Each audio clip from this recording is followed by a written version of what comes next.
In software development, there is a technique called rubber duck debugging, where if you're having difficulty fixing a complex bug, you take a rubber ducky and then you talk out loud explaining your problem to them. The weird thing is once you've explained yourself to the duck, you're often able to solve the problem.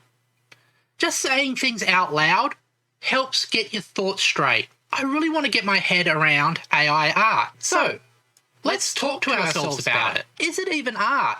I guess it is. I mean, if it looks like art, then it's art. But is it really art if there's no effort put in? I don't think effort makes something artistic. Some people can make art with ease, and other people have difficulty creating their art. If effort is what makes art art, doesn't that mean the person who doesn't struggle with their art is somehow less artistic? That doesn't sit well with me.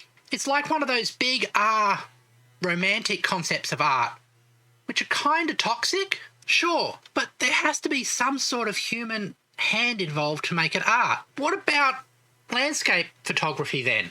Well, sure, the subject isn't human-made, but the selection of the camera, lenses, how the landscape is framed by angle, and the position is what clearly makes it artistic. But couldn't you say the same thing of AI art? They're deciding which pictures to share and which of them are worthy, exploring a possibility landscape and finding the angles that most appeal to them. I think what makes art art is the ability for it to connect to a person on an emotional level. But if that's the case, couldn't I just go into a hardware store, decide that a urinal connects to me on a strong and emotional level, and submit it to a gallery as a picture? You do know that Marcel Duchamp did that. Of course I do. I'm just you wearing a duck on my head. Also, I'm pretty sure his name isn't pronounced that way. I couldn't resist the pun. Even if it is art, the people writing the prompts are not really artists. They're not really creating the work. They just act like the worst possible commissioner, making revision after revision until they get exactly what they want. Like, consider a movie director. They tell the writers what to write, but they don't write. They tell the actors what to do, but they don't do the acting. They tell the cameraman where to point the camera, but they don't do the recording, and then they tell the editors what to edit, but they don't do the editing.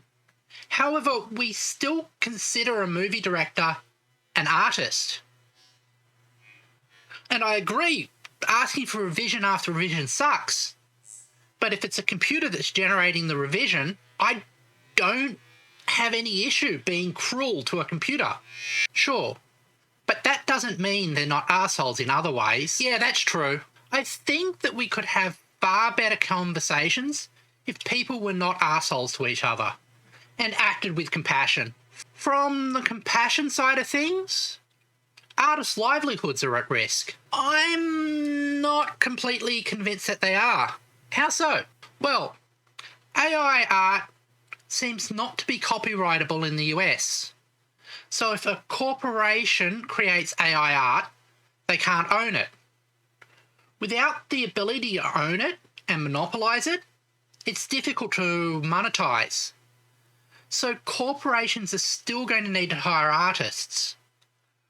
On the other hand, automation and how to deal with it is something that's affected every occupation. So this is a problem we're all dealing with. Throwing your hands up and saying it's capitalism's fault isn't helpful. That's true. I suppose we could use the same solution furries did. What was that? Well, in the early days of furry fandom, it was realised that since the fandom doesn't really have big companies to produce furry stuff, we would need artists. And to ensure that we have artists, they would have to be paid enough to make a living doing furry art.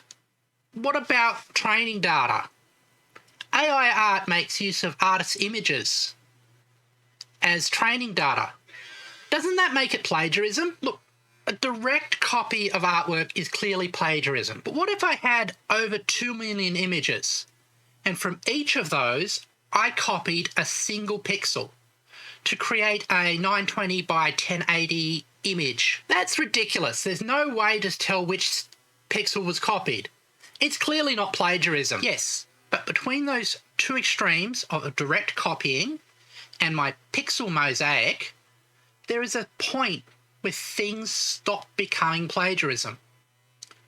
I don't know exactly where that line is, and I'm not sure what side of that line ART is on. So, did this work? It sounds like we've just decided that we're unsure about things. I think it works. Understanding the limitations of my understanding is where I start to learn. Well, I guess that's the end. All that's left is to segue into the call to action. The thing where we tell people to subscribe if they enjoyed this? Yeah, that thing.